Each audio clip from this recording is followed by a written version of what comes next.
In the village of Umudara, people feared many things. They feared the dark forest, the deep river, and the secrets hidden inside them.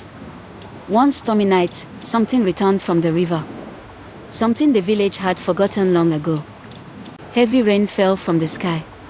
Thunder shook the ground. An old fisherman was paddling his canoe across the river. The storm became stronger and stronger. As he moved through the rain, he noticed a woman dressed in white standing near the riverbank. The fisherman was surprised. He wondered why anyone would be standing there in such terrible weather. He paddled closer. The woman slowly turned and looked at him. She looked lost. She looked confused. The fisherman asked who she was and what she was doing there. The woman said she was going home. The fisherman was surprised. It was late at night and the storm was dangerous.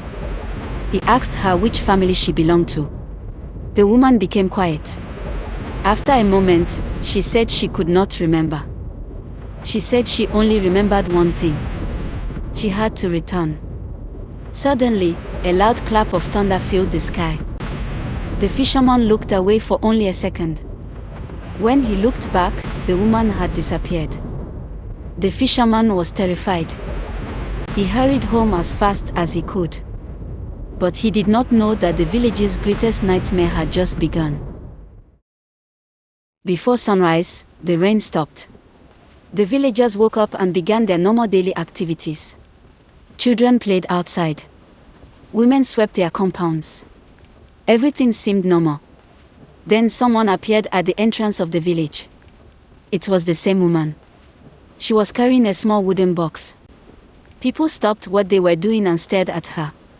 Something about her felt strange. Then one villager noticed something shocking. The ground was still wet from the rain. But the woman left no footprints behind her. Fear quickly spread through the village. Some people believed she was a spirit. Others told their children to stay away from her. The woman looked confused by their reaction. She politely asked if anyone knew where Obina lived. The villagers were shocked. How did she know Obina's name? The woman looked down at the ground. She noticed there were no footprints behind her. She was frightened too. She could not understand it. The villagers feared her. But what frightened them most was that she seemed just as scared as they were. News spread quickly through the village. Soon, Obina arrived to see what was happening. As he pushed through the crowd, he suddenly stopped. Standing before him was Amara, his missing fiancée. Everyone was shocked. Amara looked at him and softly called his name. Obina could not believe his eyes. Amara had disappeared 6 months ago. The whole village had searched for her. But nobody found her. Obina asked where she had been. Amara tried to remember. She said she remembered water. She remembered darkness. And she remembered Obina's name. Nothing else. The villagers whispered among themselves. They believed no one could disappear for 6 months and return alive. Many believed she was not human. Obina refused to listen. He believed she was still the woman he loved. Suddenly, Amara became weak. She looked dizzy. She almost fell to the ground. Obina quickly caught her. The moment he touched her hand, a strange chill ran through his body. Her skin was as cold as river water. By afternoon, fear had spread across Umudara. The village elders called a meeting. Everyone gathered in the village square. Chief Nwok stood before the crowd. He reminded them of the stories passed down by their ancestors. He said no normal person could walk on wet ground without leaving footprints. The villagers agreed. Obina tried to defend Amara. He told them fear was not proof. But the chief disagreed. The chief said strange things had been happening since Amara returned.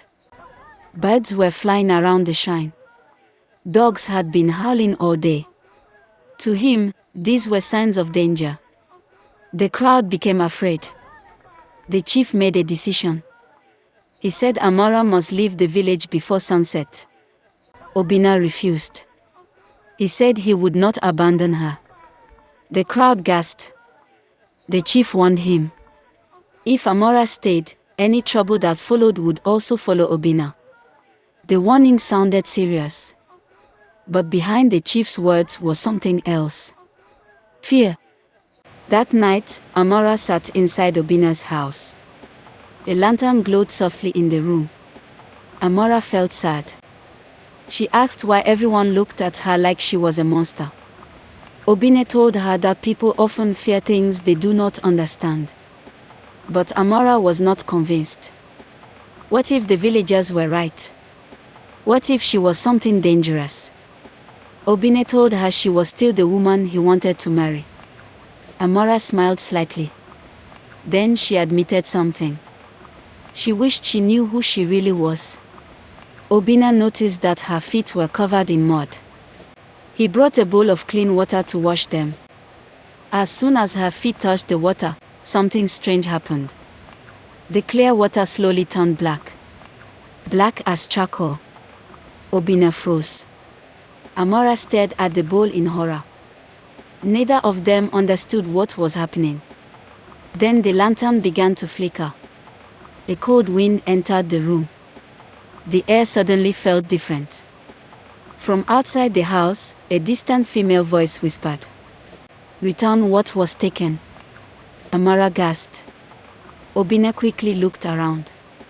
But nobody was there. The voice was gone. Outside, the village slept peacefully. But something had awakened. And before the week was over, the people of Umudara would learn a terrible truth. Some secrets never stay buried forever. The cold whisper echoed through Obina's house long after the voice had disappeared. Neither Obina nor Amara could move. The bowl of water remained black as charcoal. Outside, the wind howled through the village. Obina rushed to the door and searched the darkness, but there was nobody there. Only silence. When he returned inside, he found Amara trembling. For the first time since her return, genuine terror filled her eyes. She could not explain the voice. She could not explain the black water. And deep inside, she feared the answers. Elsewhere in the village, Chief Nok sat alone inside his compound. Sleep refused to come. Every time he closed his eyes, he saw a memory he had spent years trying to forget. A stormy night. A burning hut. A frightened young woman crying for help. The chief suddenly woke from the vision and wiped sweat from his forehead. He convinced himself it was only a nightmare. Yet the return of the mysterious bride had reopened wounds that should have remained buried. For the first time in many years, Chief Nok was afraid. Before sunrise, Obina decided to seek help from the only person who might understand what was happening. At the edge of the village lived Mama Urena, an old blind woman feared by many and respected by all. Though blind for decades, villagers believed she could see things hidden from ordinary eyes. After listening carefully to Obina's story, she remained silent for a long time. Then she spoke. The river had returned something that did not belong to it. But it had not returned her alone. Something else had followed her back. Something angry. Something that had waited many years for revenge. Obina's heart sank. Before he could ask more questions, Mama Urena warned him to leave immediately. The spirits were already listening. Back at Obina's house, curiosity overcame fear. Amara finally opened the small wooden box she had carried into the village. Inside were only 3 objects. A broken coral bead necklace. An old rusted key. And a faded piece of cloth stained with what looked like dried blood. Amara stared at the items. None of them looked familiar. Yet the moment she touched the necklace, a strange image flashed through her mind. She saw a woman running through the rain. Then flames. Then screaming. The vision vanished as quickly as it appeared. Amara collapsed to her knees. That afternoon, panic spread through Umudara once again. The village shrine keeper reported something terrifying. The sacred shrine had been disturbed. Offerings left there the previous night had been scattered across the ground. Ancient symbols had appeared in the dirt around the shrine. No one knew who had created them. Villagers gathered in fear. Many believed the ancestors were angry. Others blamed Amara. Whispers quickly turned into accusations. And accusations soon became demands. The mysterious bride must leave. As fear gripped the village, a young girl disappeared while playing near the river. The entire village searched desperately. Hours later, the child was found sitting calmly beside the water. She was unharmed.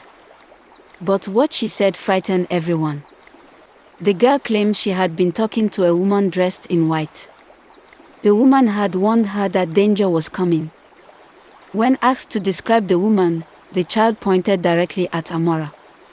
The villagers became convinced that dark forces surrounded her.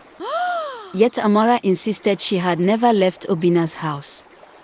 That night, Amara experienced another vision. She found herself standing beside the river. The water was red. Voices whispered from beneath the surface.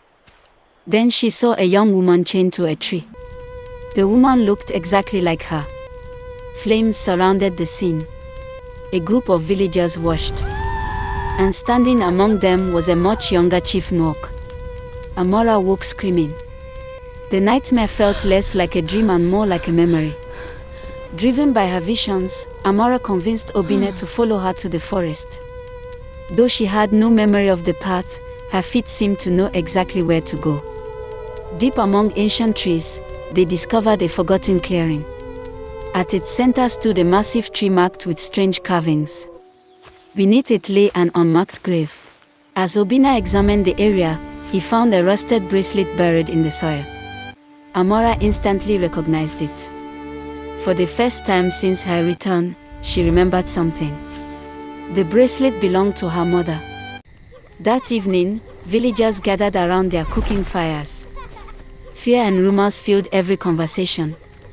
Suddenly, a violent gust of wind swept through the village. Several fires erupted at once. People screamed and ran for safety. As Chief Nwok stared into the largest flame, he saw something impossible. A woman's face appeared inside the fire. The face stared directly at him. Then a voice emerged from the crackling flames. "You buried the truth." The fire exploded upward. The chief stumbled backward in terror. Across the village, dogs began howling. The wind carried the sound of distant crying. And for the first time, Chief Nwok realized the past was no longer buried. It was coming back.